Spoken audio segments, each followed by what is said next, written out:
And there goes the kickoff. It is Nigeria with the kickoff here. Center referee Bobo Traore with his assistants, first and second assistants, Bobo Yamboliba and Bubakar Kinta. If a goal hasn't been registered, Osaso Koro. Oh, another opportunity still for Nigeria, and going for goal, and it's a fantastic goal with a lot of power behind it, rattling right through the goalkeeper. Nothing, absolutely nothing Bairu Mohammed could do. His reaction, quick as it was, wasn't quick enough to stop that. That was vintage strike. Bature Yaro, he's been the one threatening up front for Nigeria, and of course, it's good. He's the one who gets the go-ahead goal here for the Super Eagles and calms the nerves of the fans right here.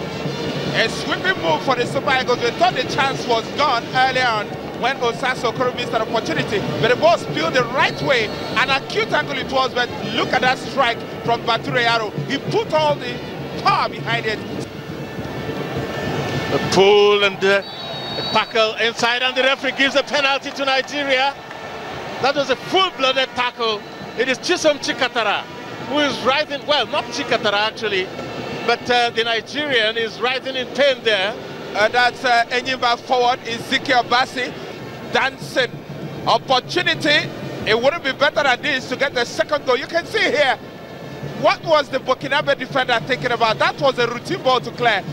He was in front of Ezekiel Bassi, who you have to give credit for sticking out his legs. And it's Salami with a chance to get his fourth international goal.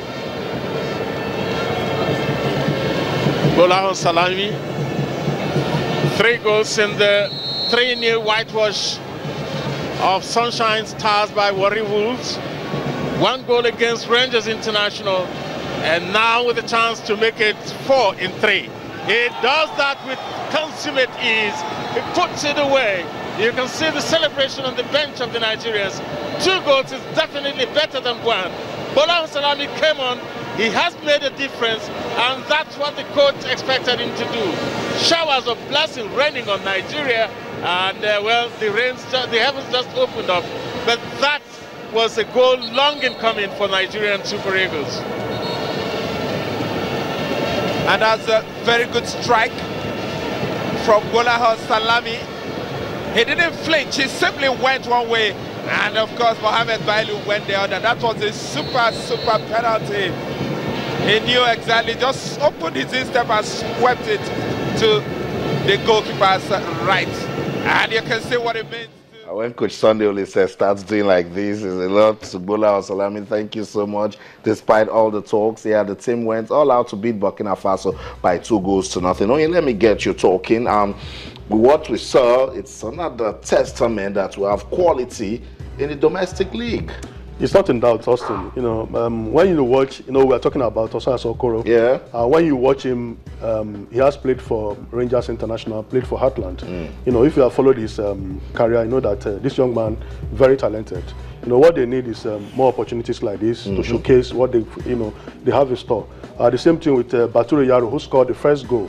You know, he plays for National United. You know, these are very talented players. But you know, but at this level, you know, they need more of tactical discipline. Yeah. You know, to get the job done on the field. And 2-0 for me, not a bad result. I think going for the second leg, these players need to be mentally toughened, because what they're going to get there might be different, you know, from what we saw in Port Harcourt on and off the pitch. You know, I've seen, I don't know if Tunde remember in 2005, Lobby Stars went to, I think, Zambia, Green Buffaloes. Kari Taiwo was playing for them. We scored, you know, in the first half of that game with first leg good margin. Then you know what happened in the second half? A ball boy stamped the ball on John Gadi, and Gadi ran after the ball boy and beat him up. He got a straight red card, and that was how a team that was leading away in the first half away game lost that game. So you need to be toughened. Yeah. I think the handlers of this team and the NFF should tutor some of these players that when you go to Burkina Faso, a lot will be done against you, and you need to remain focused. I'll come back to you, Tunde Koiki. Update from the camp of the Super Eagles says the team will leave for Burkina Faso on Thursday for the second leg on Saturday. Now, before that game, Tunde Koiki, really crucial one, because, I mean, you like the 2-0 victory, but I'm thinking that in Burkina Faso, you'd want them to play more as a team. Yeah, the first leg, starting with the first leg, it was a good game. Plenty of decent touches by the team. It showed a team that had worked very well with the coach, that knew exactly how to get the best out of them. And plenty of credit for this result must go to Salisu Yusuf. Yeah, Salisu Yusuf. He was the man who more or less constructed this team in the absence of Sunday Olise, who was in Belgium. So I think at least 75 to 80% of the credit must go to Coach Salisu Yusuf. And a lot of these players, like when you said, they are really good, but they must learn that when you play for your national team is a different ball game. When you play for your club side, you need better composure, tactical discipline, mental discipline, positional awareness. There are some things that you really must know at this level that you cannot afford to take for granted. And maybe because of the fact that you are playing under Sunday Olise made them a bit jittery. Because I do remember the day Sunday Olise visited the Masiba Stadium unannounced to watch the Shooting Stars game, a lot of the players they were upset with Coach Ogubote. Now, why did you tell us that the coach was coming? And the coach knew exactly what he was doing. He said, if I told you that Olise was coming, you would have played an abnormal game. So it was best for me not to let you know. So you play a normal game and you won't be under any kind of pressure. So these players must understand that maybe it's Olise himself that will take the pressure off the players and absorb him to himself. That look, go outside and play your normal game. Play what it is that you're capable of, and leave the rest to me. Going to Burkina Faso, it will be a tough game. We don't know whether it will be Bobo Dioulasso or Ouagadougou, but like when you said, in Africa and going to Francophone countries, take nothing for granted. Expect the worst, and the 2-goal margin should have been more. Chisom Chikatara was guilty of a few profligate misses, but let's give the young man some credit. This is his first time playing in the colors of his national team. He will get better. He will gain more composure going forward, and I think if they do play with that tactical discipline, composure, positional awareness that I mentioned earlier on, I think we can get a decent result in Burkina Faso. Let's also put the story which is spoke about character into it while traveling away, because it's really, really important. It's not just Nigeria and Burkina Faso that played over the weekend, and the results will pop. We come out now and then we'll talk about it. That's it on your screen. West Zone B, Nigeria, as you already know, defeated Burkina Faso by 2-0. Ghana and Ivory Coast, I think it was Yemi Adebayo that says we should be thanking God we're not playing any of this. They actually came from behind. That's Ghana. Look at that. That's it. Defeating Ivory Coast by 2-1. Niger defeated Togo 2-0. Niger keeps developing at this stage with their football. Testament that they're doing important things for their league. That Ghana Cote d'Ivoire game is not over by a long shot. And the Nigeria Burkina Faso game is not over by a long shot. West Zone A, Mali defeated Mauritania by 2-1. Guinea defeated Senegal 2-0. Quite some people say that's shocking, but at this level, anything can happen. Zimbabwe defeated Lesotho by 3-1. Zambia thrashed Mozambique 3-0. Wow, look at that result. Angola defeated South Africa at home by 2 goals. Big shock for the South Africans. I mean, the whole of South Africa was mourning as if some kind of major tragedy had occurred. Oh my God! Cameroon and Congo in the Central Zone played a goalless draw, and then Gabon went away to win 2-0 Chad. So.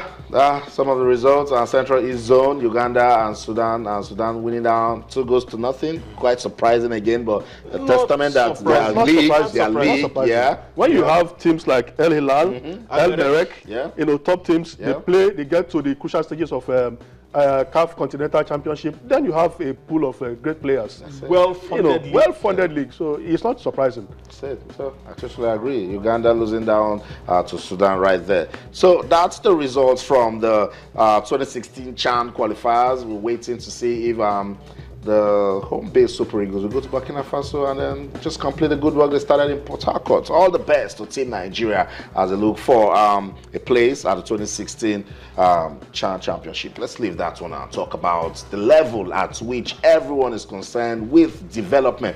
The ongoing FIFA Under-17 World Cup, it is the 16th edition. Nigeria, defending champions, they started their campaign against the United States of America in Group A. They're on top of that group, and that's because they won their first game game by 2-0. Chukwudi Agor and Victor Osimhen. Pretty nervy start for this team. I like it that it was that way. Lessons to learn, but they put themselves together and went on to win. Yeah, Emmanuel Amunike also admitted, and rightly so, that in the first half, the two teams, the Americans and the Nigerian lads, tried to study themselves. They didn't want to, come out and leave their backs, vulnerable. Yeah. So the lads came out in the second half and got the 2 goals. England in the first game, drawing Guinea 1-1, Nigeria 2-0 against US, Brazil and Korea Republic. Yeah. Shock result. Shock result. Yeah. Shock result for the Brazilians. Then Chile, the host team, drawing 1-1 against Croatia. Australia being hammered by Germany 4-1. Mali, Belgium.